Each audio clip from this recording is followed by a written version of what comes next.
Ile elimu ambayo imewekezwa, elimu ile ndio kazi. Mtu aanzishe kazi leo hii. Ataanzaje? Kuna mambo mengi ya kufanya. Mimi nimeanza na vijana wa dawa za kulevya, ndio ilikuwa mtaji wangu. Hawa zile changamoto mimi nikapata fursa kwenye changamoto. Naitwa nchi mbalimbali. Hata kwa Amerika nako kwenda imetokana na hiyo. Wameniona kwenye changamoto za watu. Shida za watu ndio kazi yenyewe. Uzungumza hivyo nafikiri mtu anazungumza kwa ajili ya mambo ya siasa. Unazungumza ukweli. Kuna watu wametoka kwenye kufuga kuku, amekomaa, amefanya kwa juhudi, kwa moyo. Hakuna legelea, hakuna kujihurumia, ana malengo, ana jambo liko mbele yake, ana nia ya kufanikiwa. Sasa wakati mwingine maroho ya uvivu haya kulalalala tu na kutaka mambo ya raha, babu yako kukua kienyeji amepekua, babako kukua kienyeji yote utapata wapi raha? Na wewe pekua, pambana. Ufute roho ya umaskini. Kutoka wewe ndio uwe chanzo cha kufuta roho ya umaskini. Ukizungumza hivi visomi vya ovyo utasikia ni professional. Utawa kila Kiingereza njia itakuwa. Mwanzo tunafanya kazi. Mimi hapa nilipo nimepanda minazi 200 mahali. Ninakojenga sob house na naongezea kupanda. Umepanda? Minazi 200. Ukija nyumbani kwangu unakula machungwa, unakula ndimu, unakula kila kitu kipo nyumbani kwangu. Huko kila kitu kipo kwa mikono yangu.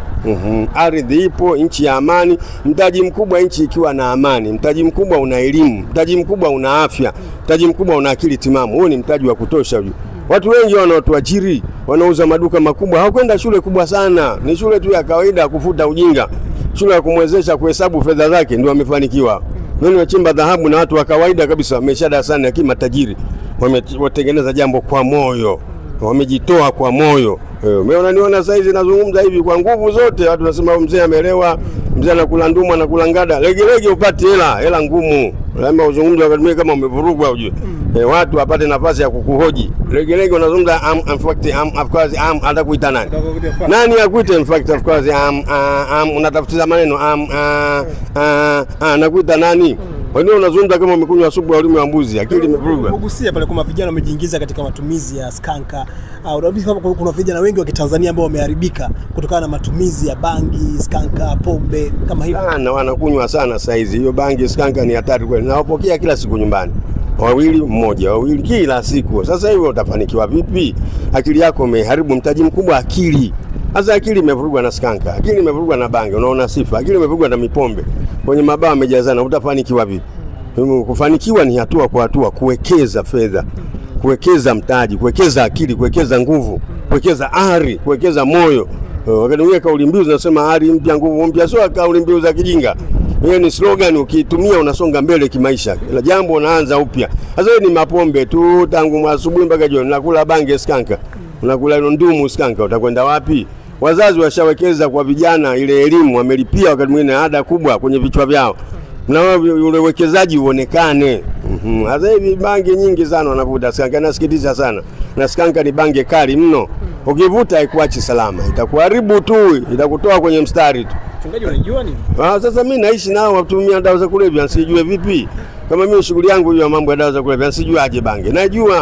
Najua bangi, skanka, najua kijiti cha Arusha, najua unga, heroin, cocaine, najua na vitabu vyangu hapa nimekuja navyo kuwaonyesha kwamba epuka madhara dawa za kulevya. Sio tu kujua. Hata kama sina dawa za kulevya, elimu ananitambua. Na mimi nimesajili taasisi ya Nanja Compassion Foundation inayoshughulika na watu wanaotumia dawa za kulevya. Sasa nitajua nitakosaje kuzijua. Hiyo inaweza ikawa ni sababu pia ya vijana kuchelewa kuoa na kuolewa kwa matumizi ya dawa za kulevya kama hivi. Ukitumia dawa za kulevya hata nguvu za mahusiano zinakufa ujue. Na wazo la kuoa familia inakufa. Lakini pia kipato. Mwanamke gani atakaa bila mtu kuwa na kipato? Na wewe wakati mwingine mke wako ndio hiyo laga mke wako konyaki. Sasa inakuwaje? Unakuwa tena mke wako ndumu, bange, mke wako ngada, unga. Una fedha vipi uweze kuoa? Unakimbilia huko. Ukivuta ile ngada, ukivuta skanka hiyo, starehe yake mara 1000 starehe nyingine yote. Kwa hiyo hata mambo kuna vijana wana fedha nyingi nchini hapa lakini hawaoi, ndio usije kawa nao wanatumia hizo. Habari ya kuwa sasa swala lingine, wakati mwingine ni uchaguzi, mtu anafanya uchaguzi, lakini wengi wanaingia kwenye mapombe. Hakuna mwanamke anayependa mtu mlevi au mtumia dawa za kulevya. Kuchelewa kuoa kunatakiwa elimu pia. Mtu anafanya uchaguzi, unatakiwa elimu. Lakini sio wote wanatumia dawa za kulevya wanaochelewa kuoa, sio wote. Lakini baadhi yao nguvu hawana tena. Mapombe yashawavuruga, madawa kulevya yashawavuruga, hawezi tena kutunza familia. Hakuna mke anayetaka jitulevi kila wakati, hakuna. Kwa hiyo ni tatizo kubwa sana. Mtu mlabangi akili imelipuka, anaweza kufanya lolote na skanka haikuachi salama. Siku moja lazima ikulipue tu. lazima ujifanye mjanja, siku itakulipua. Okay. Nitaka nikuulize ni kitu gani ambacho kilimtoa mchungaji Ananja Tanzania kikampeleka Marekani na akakaa zaidi ya miezi miwili? Naenda nakaa mara nyingi tu, naenda narudi na kama mwisho wa mwaka ulikaa muda mrefu, miezi 3 4. Kilichonitoa Injili. Mimi kule sina biashara nyingine. Kazi yangu hii niliyofanya hii ng'ang'ania kazi yako ikutoe, iboreshe. Watu wana wasiwasi ukikuona unatoka unaenda nchi Marekani kama unakaa muda mrefu kama hivyo, wanajiuliza mchungaji anafanya vitu gani? Hata mimi siwezi kufanya sensa, siwezi kufanya mahesabu ya watu wenye wasiwasi, nitawajua wapi? Wenye wasiwasi ndio kuwa na wasiwasi, wala siwajui. Najuaje? Nitakuwa sio mfalme ndoto mimi, sio nabii wa kuota mandoto kwamba kuna watu wana wasiwasi. Mimi hainisaidii kitu. Mtu akiwa na wasiwasi sipati shida, mwenye furaha sipati shida, aniongezee chochote kwenye maisha yangu. Mtu mwenye tija, mtu mwenye mchango kwenye maisha yangu naweza kumzungumzia, lakini mchambuzi wa maisha yangu ana wasiwasi na mimi inanipa shida gani? Mimi sipati shida mimi. Awe na wasiwasi, sio na wasiwasi, mimi sina shida. Mimi sio dustbin wa kutupa uchafu wake. Mimi nalala kwa amani. Sema wafadhili wa mchungaji Ananja wako Marekani. Sio wafadhili. Mimi naenda kufanya huduma, sio wafadhili. Mawazo ya kwanza wafadhili kila wakati ndio mawazo ya kimaskini. Wewe fanya huduma, watu kama wakufadhili wenyewe waone kazi uliyofanya. Lakini pia wewe mwenyewe ujitengeneze kuwa mfadhili kwenye maisha. Yaani mawazo yetu mengi sina mfadhili. Mawazo ya hovyo kabisa ujue. Kwani wewe usijitengeneze kuwa mfadhili? Yaani ukitoka nje tu kila mtu anaweza unamfadhili. Hayo ndio mawazo ya hovyo. Yaani wewe upo kama mlemavu utakusaidia, hata walemavu wanasaidia watu saizi. Yaani wewe upo kama msikulu wa kusaidia watu, mfadhili, sina mfadhili. Utabaki hivyo hivyo. Huyo mfadhili alitokea wapi? Alipambana mwenyewe mfadhili. Na wewe pambana. Kuna mtu alizaliwa naye hapa duniani? Hakuna hata alizaliwa na andazi.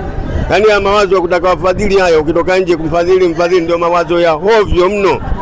Koma wewe mfadhili, sio utafute wafadhili. Na Mungu atusaidie. Nchi hii bila sisi maisha bila wafadhili inawezekana. Ufadhili wa kwanza ni amani, ufadhili wa kwanza ni afya, ufadhili wa kwanza ni akili ulionayo. Ndio mfadhili wa kwanza. Mtu anaweza taka kufadhili akili, huna nchi haina amani, huna afya, haisaidii kitu. Hivyo ndio ufadhili ambapo Mungu amekufadhili, fadhili zake ni za milele. Afya, amani, akili, fadhili zake ni za milele. Jana kulikuwa na mkutano mkubwa wa kuombea taifa letu na Leaders Club. Lakini katika kuangalia kwangu mchungaji Ananja, mchungaji ambaye ana heshima kubwa katika nchi yetu sijakuona. Ilikuwaje? Huwezi kuhudhuria kila mahali kwani wewe hela? Hela ndio ipo kila mahali katika mfuko wa kila mtu na kila pochi ya kila mtu. Sio kila mahali utahudhuria. Mimi sio hela. Na mimi sio mchungaji wa Tanzania. Sio kila mahali uhudhurie. Yaani hata huyo shetani hahudhurii kila mahali. Wewe uhudhurie kila mahali maana yake nini? Mchungaji, mimi najua wewe ni baba wa wengi. Baba wa waumini wengi.